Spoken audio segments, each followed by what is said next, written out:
Well, thank you all for coming here.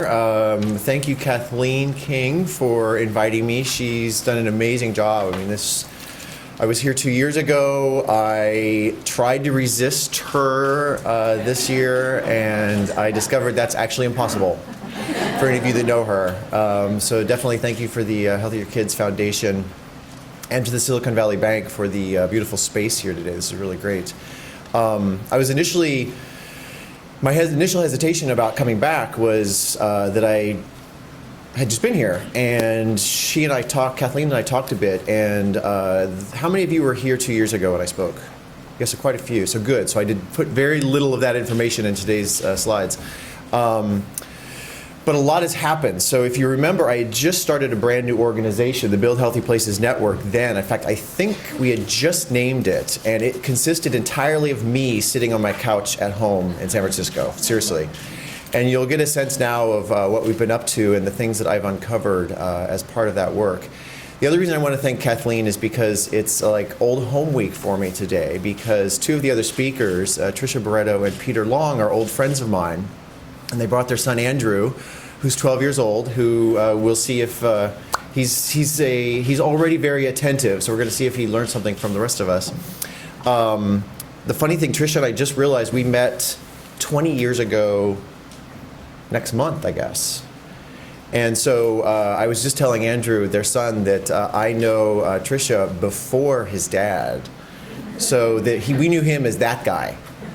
Like, you know, was he good enough for our friend Tricia? So she and I were both pediatricians at Stanford. That's where we did our training. And I'm also a public health professor at UC Berkeley. That's most of where I do my academic work now. So today I want to follow up on our conversation from 2 years ago, and I'm going to talk a little bit about my organization and also really talk about what I've come to think of as potentially some of the most important health workers in the country that none of us in medicine and public health really know about. And that's the community development sector. These are the folks who build the grocery stores and the affordable housing and the community facilities in low-income neighborhoods across the country. And I'm going to talk a little bit about some of the amazing examples they found and the ways this work really addresses what we call the upstream determinants of health, keeping children healthy, keeping families healthy, and some of the new work that we're trying to highlight and make more normal across the country so that all neighborhoods are places where children can thrive. Fun, huh? So it's weird when you do this kind of work. I'm a doctor, right? And I was having to listen to little tapes of people that had read part of our script to choose the voice that sounded right. And you have to pick music that's peppy, but not too peppy. Anyway.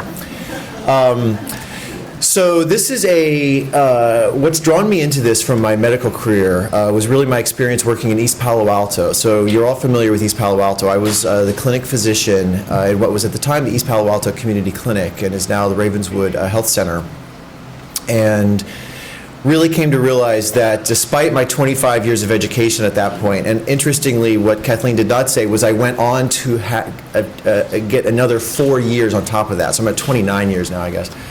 I had not really been educated to deal with the issues that were facing most of my low-income families. And what we really now understand more than ever over the last 10 to 15 years, it's really where you live, that idea of where you live, learn, work, and play, which was stated in the video, has an enormous impact on your health over your life course.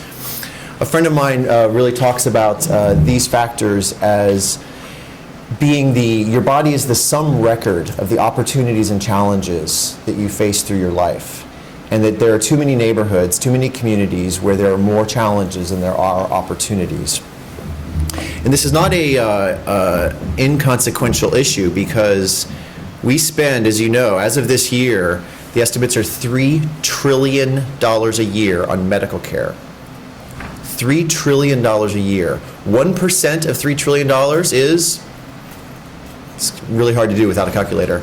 I had to do it several times. $30 billion. 1%. You think about what else that could be used for. Head Start in the country, which is we do not fund adequately. Half the children that are eligible are turned down. Costs about $14 billion a year.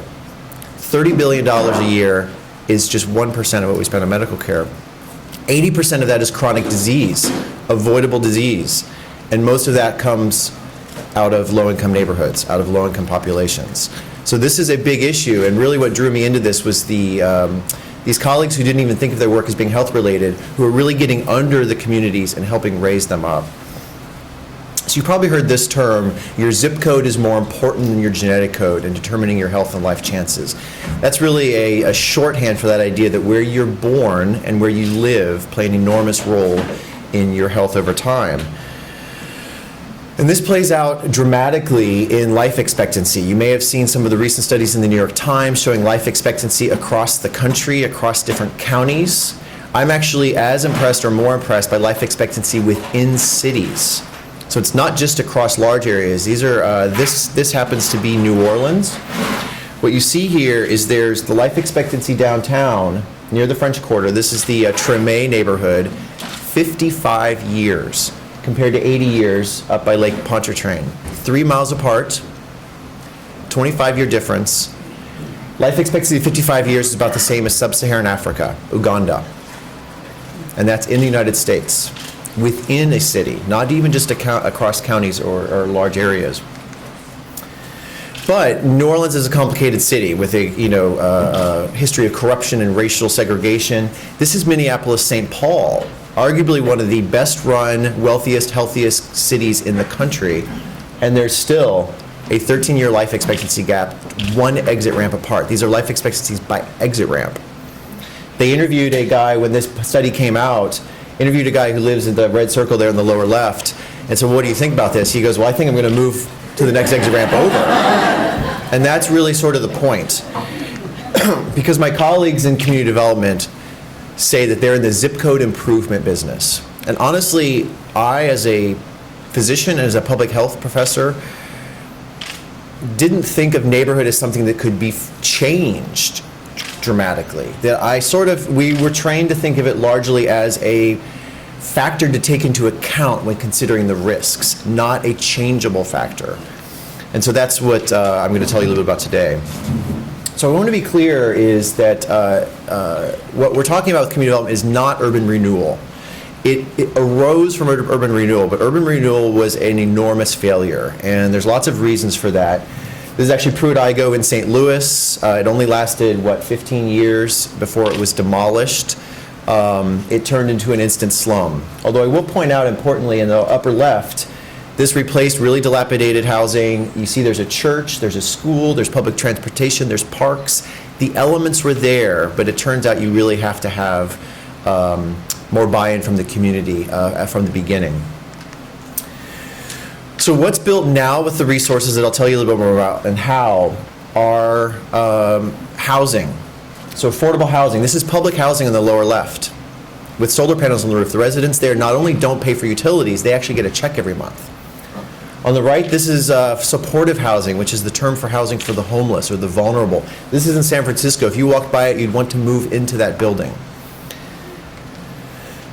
Educational facilities. So charter schools are often built by the community development sector. Neighborhood centers. So preschool facilities or another daycare centers are a common way of investing these resources. Also, small businesses, community centers. The lower right, this neighborhood, the community participated in designing Market Creek Plaza. This is, again, in San Diego, and most of the residents there are from the Oaxaca area of Mexico and wanted to have the architecture reflect that in some way. So I want to talk a little bit about what I've learned over the last couple of years, really about the scope and scale of this work, because it's really shocking, and this is why I think it's important that all of us here actually understand it a bit better. So where does the money come from? First off, how much is it? $200 billion a year is the estimate for how much money is invested in low-income communities through what I'll be describing to you as the community development sector. Keep in mind, I was just at the CDC the other day in Atlanta. The budget for the CDC is $6.5 billion a year. So again, thinking about the $3 trillion we spend on medical care, the $6 billion we spend on actual prevention, health prevention, and the opportunity to work with these colleagues who are investing $200 billion a year in low-income neighborhoods, and could they do it better or differently? So a lot of the money comes from federal tax credits. It's a whole sort of complicated system by which corporations get tax credits that can then be sold to community groups who then can have the housing and community facilities built with the money. Something called the low-income housing tax credit, the new markets tax credit, the community development block grants, Healthy Foods Financing Fund, which is what builds the grocery stores in the food deserts. That's about a third of the total. The biggest piece, and this is important, the biggest piece comes from private banks. It's called the Community Reinvestment Act, and this was passed in the late 70s to break up redlining. How many of you know about redlining? Yeah, so they were really initially just describing neighborhoods that had high rates of default on mortgages or default on loans. Over time, they'd show on a map where those were. Over time, that became codified, and you just could not get a loan no matter what you did for a business or a home. And not surprisingly, this started out in the back east. It was all African American neighborhoods. Now, interestingly, if you were white and you lived in those neighborhoods, you couldn't get a loan either, but they were predominantly African American. And that's a big part of the enormous, you hear now a lot about the wealth gap. If you went for several generations not being able to buy a home in this country, you stay behind and everybody else is gaining, and same for small businesses. So the CRA requires banks to demonstrate that they're investing into communities from where they take deposits. Because at the whole time, the banks were actually taking deposits from those places and then lending that money out to the suburbs. It's really, was pretty despicable and was just common practice and was thought initially to be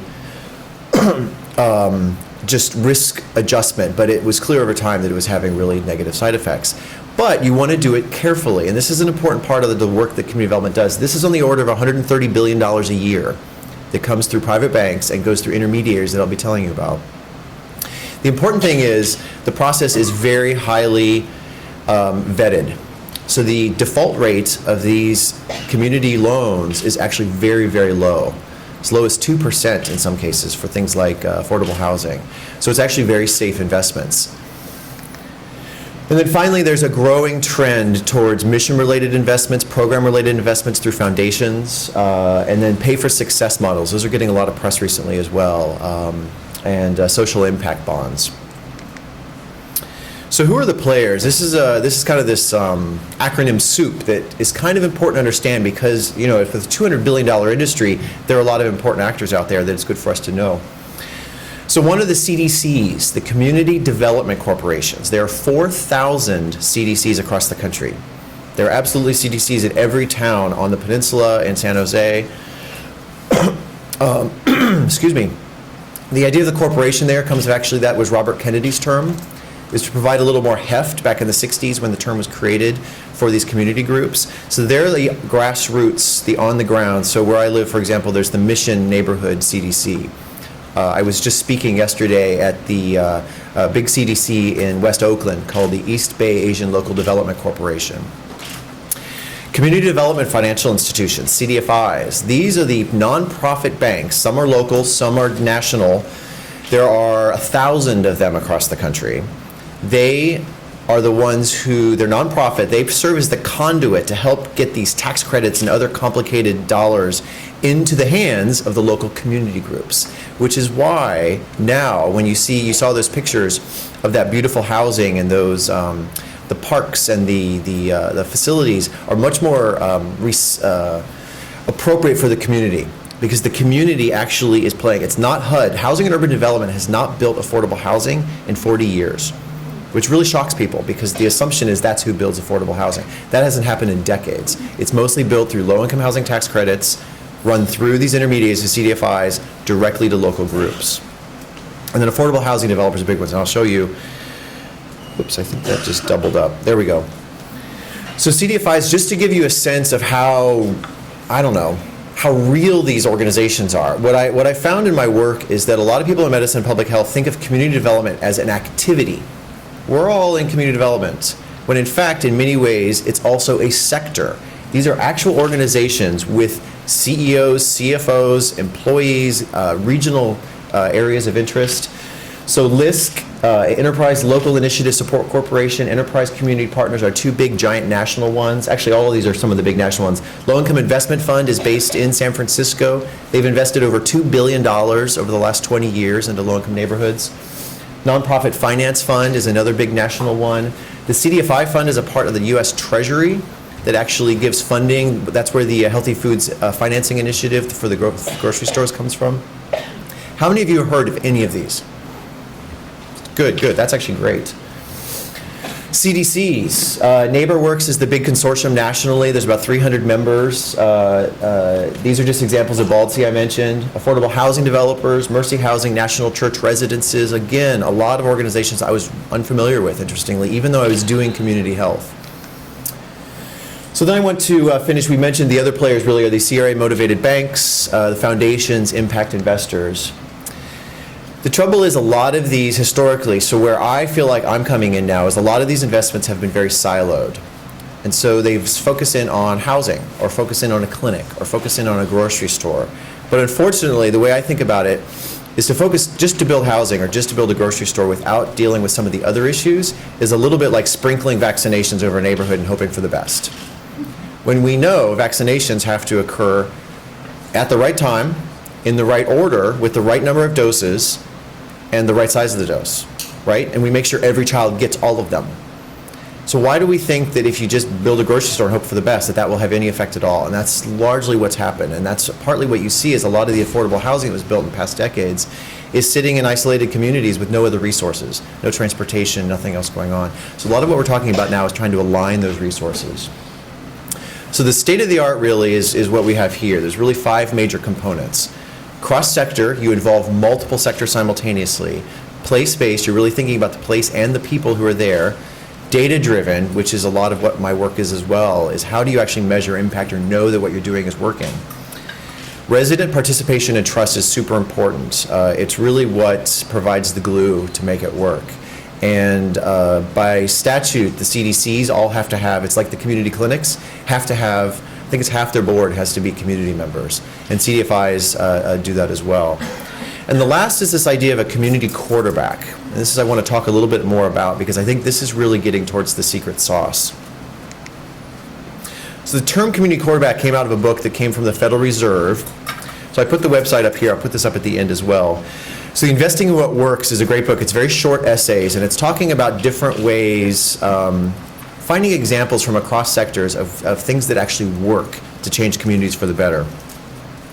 And the community quarterback is really the idea of the general thought, what seems to work best is a nonprofit organization that is independent actually of all the other parties. Doesn't have to be a big organization, a handful, 1 or 2 people even could be all it takes, but they have some convening, they have a little bit of resources, maybe an office, an address that you can mail stuff to. There's kind of somebody who takes on the neighborhood as their primary responsibility. That's one of the things that falls apart when you try to build collaborations. If there's no one who's the prime person who's really responsible, as many of you have probably experienced, things kind of fall apart after a while because we're all busy with our jobs, right? So I want to give you one of what I think is the best example in the country of community quarterback. And I talked a little bit about this last time, but I have some fantastic new pictures and some updates on this. So Purpose-Built Communities is based in Atlanta. It's now a national organization. They started their work in Eastlake Meadows, which was a notorious public housing project on the east side of Atlanta. It was known as Little Vietnam back in the 60s and 70s, not because anybody of Vietnamese descent lived there, but because it was a war zone. So they had a 5% of the children were at grade level reading. Every family, on average, experienced a felony every year. Just think about the level of violence that requires. 13% employment rates. Average household income was about $3,000. So complete disaster zone, really. What Purpose-Built Communities, at the time it was the Eastlake Foundation, started. Eastlake Foundation was the community quarterback. They didn't call themselves that. They didn't know that term. That term wasn't being used yet. But what they did is they sort of stumbled upon what really is a working model of a lot of what we're talking about. They focused on the housing. They turned it from pure low-income housing into mixed-income housing while maintaining the units of public housing. cradle to college pipeline for school, or cradle to career, and community wellness, which is really public safety services, things that a lot of us take for granted. Having a bank branch nearby where you can actually put money and get money out, having a grocery store, having a daycare center. And you define a tight neighborhood, so you're really making sure that you're clear on who you're attempting to serve. So this is what the neighborhood looks like now. This is public housing mixed in with market rate housing, and no one knows who has what. This is that same area. This is the community facility. Everybody has access to it. You can see the housing in the distance. This is their brand new middle school and high school. Can you imagine? So what's super cool, this is a stock photo that they sent me a while back. I was just there. That's my photo. It's the most unbelievable school I've ever seen in my life. And I took, how many of you have heard of Jack Shonkoff up at Harvard who does toxic stress? Some of you, so he's the guy that's really made this term toxic stress really common. The stress of living in unstable environments and how that wears on your system and results in disease later on. I was telling him this story about purpose-built and about Eastlake, and he didn't believe me, basically, and I said, well, then I'm going to take you there. So a month ago, I took him, and he was flabbergasted, because what he said was shocking to him was the school's amazing. Oops, oh, there we go. School's amazing. That's actually me with the former mayor of Atlanta, Shirley Franklin, and Danny Shoy, who runs the Eastlake Foundation now. This is the gym. You can see the Drew High School. What he was most impressed by was he said you could have put this amazing school next to existing projects and it wouldn't look or feel or act the way this school does. Something else has happened here as a result of redoing the entire neighborhood. There are no metal detectors. There's no security of any type. The school is all open forum, so huge spaces where the kids actually get together on their own to do projects. A room of harps? Are you serious? This is for the 8th graders. I about fell over when I saw this. They start engineering and robotics in 3rd grade. 98% at grade level reading now. The kids, 60% of the kids come from the neighborhood and are free and reduced lunch and are making, the families will make on average $20,000. So they're better off than they were 20 years ago, but that is still very poor even in Atlanta. You see the design area there. And again, this is walking distance. This is just down the hill. I took that picture too. So, there's a potential that's a one-off, right?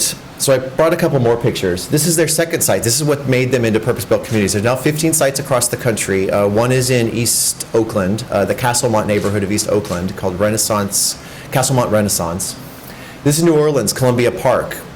Same thing. So amazing facilities. This is public housing. Mixed income housing. It has to be nice enough for regular people to want to live there as well. Another view there. This is inside one of the apartments, so they're 2-bedroom apartments. That's a heck of a lot bigger than my house in San Francisco.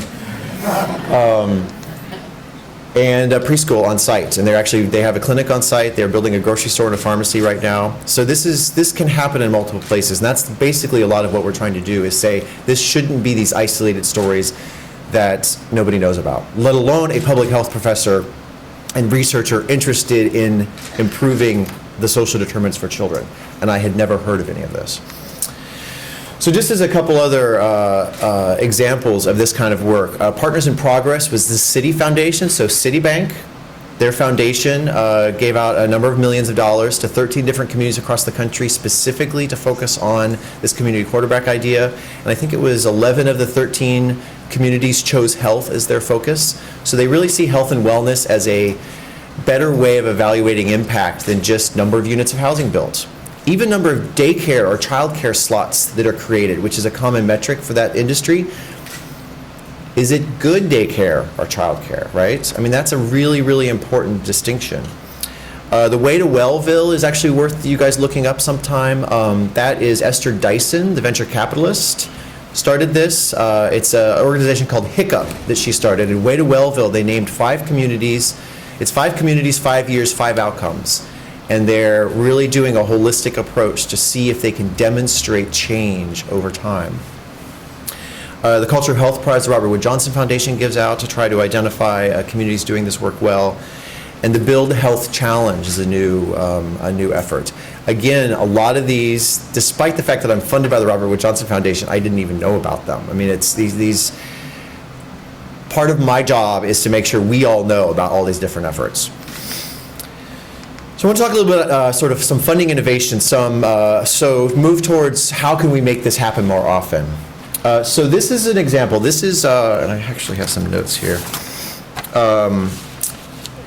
The Healthy Neighborhoods Equity Fund. I'm sorry, this is the Healthy Futures Fund.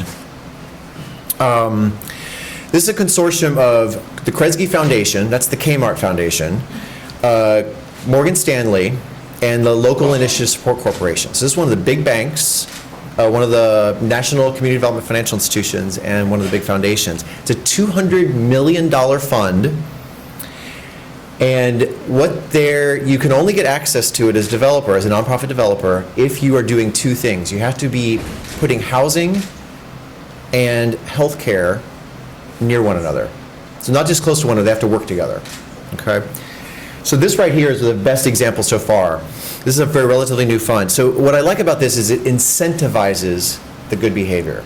Rather than sort of a classic public health is you should do that as doctors, right?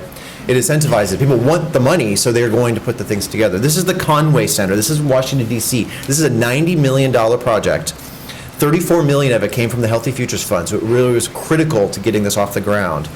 It's 202 apartments, affordable housing units, across the street from one of the metro stations. So that's already two of our social determinants of health.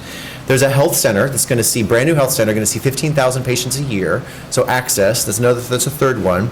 Job training run by the organization that developed this called SUM, so others might eat. So they're running the job training center. There'll be shops, offices, green space. So you can see when you do this together, you're getting much closer to breaking down these silos, and families that live there are going to have access to a lot of the things simultaneously that we really believe underlie health. Another really interesting one, so the previous one, the Healthy Futures Fund, is a loan fund. So these are loans. So this is, any of us could invest in some ways, maybe through pension funds and other things, but you can invest, but it's very safe because it's a loan, it's been vetted, you're going to get your money back plus whatever interest you're charging, which is low because that's the point. The Healthy Neighborhoods Equity Fund is an investment fund. This is more like buying stocks. This is much riskier. It's the only one that exists in the country. This is brand new in Boston. It's a $30 million fund, and what they're doing is they're taking private investment. So part of it is foundation money. So I think Kresge and the Robert Wood Johnson Foundation put in some of the initial money. They call it first loss. So they're willing to lose that money first in order to bring in larger scale investors, which include Wells Fargo, I think JP Morgan Chase, who have put in the additional money. This is an investment fund, though, meaning you can lose your money altogether, just like you lose your stock money. This is equity. What's important about this is this opens up the whole idea of the entire market. Whole fund, we think philanthropic and government are our main sources of income to fix these problems, right? If this works, we're really opening up for the real market. So what they do is they are using a very carefully designed algorithm to identify neighborhoods that are showing evidence of early gentrification. There's two purposes to that. One is they're buying property with the money that will become more valuable over time. That's how the investors get their money back. But with the money, they build affordable housing, which protects it from the displacement, which is what is so onerous about gentrification.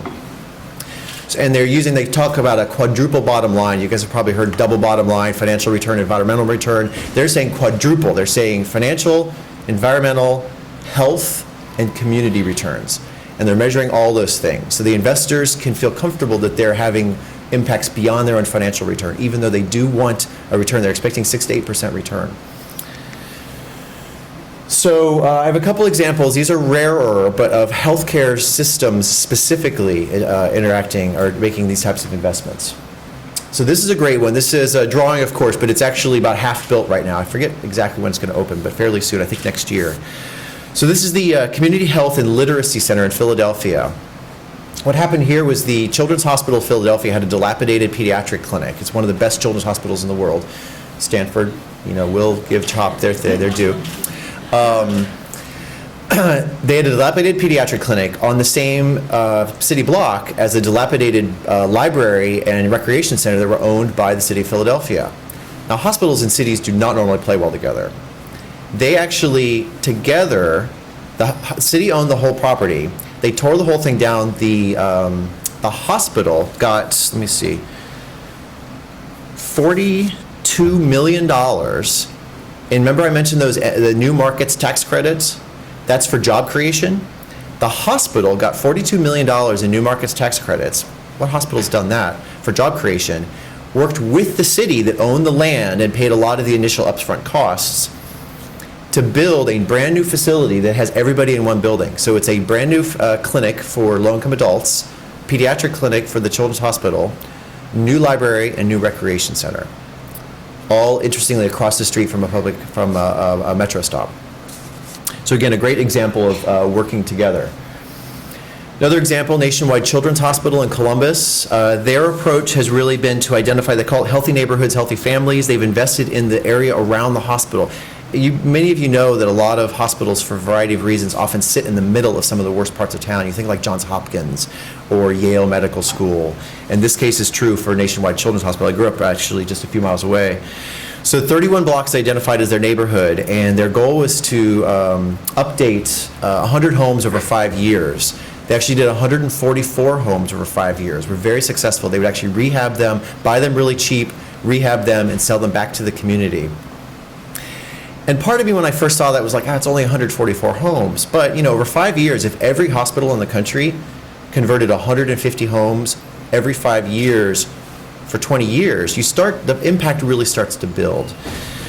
The third example I have is a really great one. These are actually my pictures. So this is in Stamford, Connecticut. So talk about like finding random awesome stories in strange little places. Stamford, Connecticut. Coincidentally, my college roommate got married the next town over last summer, so I was able to swing by. What happened there was they had a giant traditional public housing building next door to the Stamford Hospital. Stamford Hospital needed some land to build this brand new tower. You actually see the tower in the background there. The Public Housing Authority wanted to build new housing. So they did a land swap. On the back of a napkin, no contracts were signed. They actually measured property and swapped out. The hospital had bought up property over the years nearby, parking lots and such. So they turned this giant public housing project into 7 neighborhoods. This is one of the neighborhoods in the upper right. So that's public housing. Again, mixed income. By statute, they had to keep every single unit of public housing. But they were able to, because now it's townhomes and they were scattered, they could actually double the number of units. And it's really important to have this market rate housing, what they call market rate housing, because that's actually what subsidizes, allows the rents to stay very low for the lower income residents. It also is a really important signal to the community that this is a place you can live and this is a place that people want to invest in and that you can live as well as your neighbors. They have a 1-acre urban farm in the middle. So I saw another picture, they're doing yoga in the farm and the kids learn how to pick the crops. So I'm going to just wrap up right now actually. Good, I think we're doing okay on time. And give you guys some resources. So I am a professor, so I have to give you guys homework. No, stuff just to look up that you can use. And a lot of this are resources that we've created over the last couple of years in order to be available to interested parties. So I'll just say, our vision, communities where all people can live rewarding and healthy lives, trying to be very inclusive on that. And really our focus is on connecting leaders and organizations across the country. We're a national organization, but we work a lot with other national organizations that have on-the-ground partnerships. You'll see some of the resources, really trying to build the knowledge base, make accessible a lot of these great examples and models. We're also very interested in focusing on metrics and how do you measure impact, because that in the end is what's really going to drive this work. So here's our website. We are constantly sort of updating it. There's the video you just saw. You don't have to do that now. Unless you want to go click and give me more hits. That's good, actually. We have a monthly newsletter now called The Pulse. It's just about a page. It's very pithy. I have a communications firm that writes it, and they are much more clever than I am and are able to make it really interesting. We bring lots of great stuff in. We have something called,